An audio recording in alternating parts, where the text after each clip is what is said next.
Assalamualaikum warahmatullahi wabarakatuh.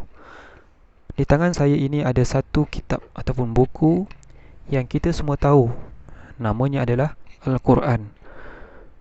Tetapi, adakah anda tahu bahawa dekat dunia ni ada lagi beberapa kitab yang pernah diturunkan kepada nabi-nabi sebelum daripada Nabi Muhammad sallallahu alaihi wasallam.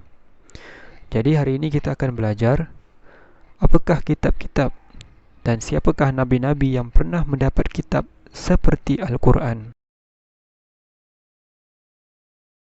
Baiklah, apakah hukum beriman dengan kitab-kitab tersebut? Hukumnya adalah wajib.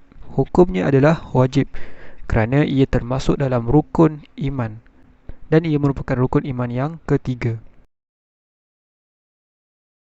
Apakah dalilnya?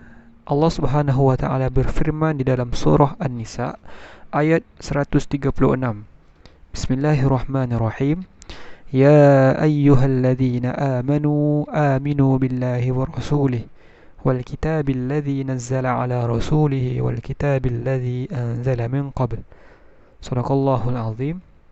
Maksudnya Allah berkata, wahai orang-orang yang beriman, berimanlah kamu. Hendaklah kamu beriman kepada Allah dan kepada Rasul dan juga kitab-kitab yang diturunkan kepada Rasul dan kitab-kitab yang pernah diturunkan kepada Rasul-Rasul sebelum kamu. Maksudnya kitab-kitab yang pernah diturunkan sebelum Nabi Muhammad SAW, kita juga wajib untuk beriman. Baik, kita telah tahu bahawa Al-Quran diturunkan kepada Nabi Muhammad SAW. Namun, ada lagi kitab-kitab yang pernah diturunkan kepada nabi-nabi yang lain. Sebagai contoh, yang pertama adalah kitab Taurat. Kitab Taurat diturunkan kepada Nabi Musa AS. Dan yang kedua, kitab Zabur. Kitab Zabur diturunkan kepada Nabi Daud AS.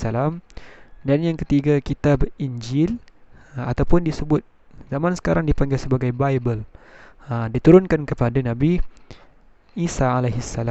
Namun Bible yang ada pada hari ini tidaklah 100% sama dengan apa yang diturunkan kepada Nabi Isa AS. Dan yang terakhir adalah kitab Al-Quran. Jadi, apakah yang terdapat di dalam Al-Quran ataupun kitab-kitab ini? Antaranya adalah terdapat syariat. Syariat adalah panduan untuk manusia menjalani kehidupan. Selain itu, terdapat juga petunjuk. Petunjuk yang memimpin manusia ke arah kebenaran. Dan juga terdapat berita-berita tentang hari akhirat supaya kita sentiasa mengingati bahawa hidup di dunia ini hanyalah sementara.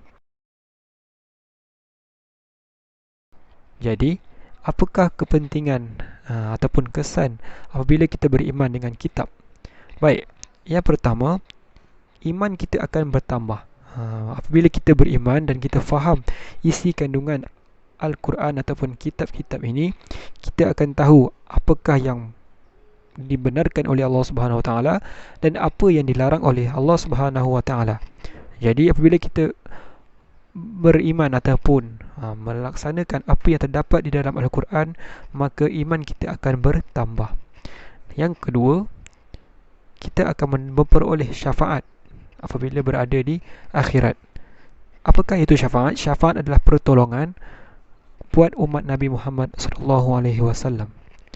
Dan yang terakhir, hidup akan diridai oleh Allah Subhanahu Wa Taala.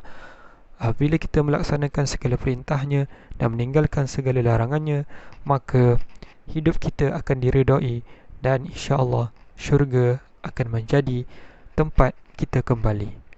Itu saja untuk hari ini. Sekian. Assalamualaikum warahmatullahi wabarakatuh.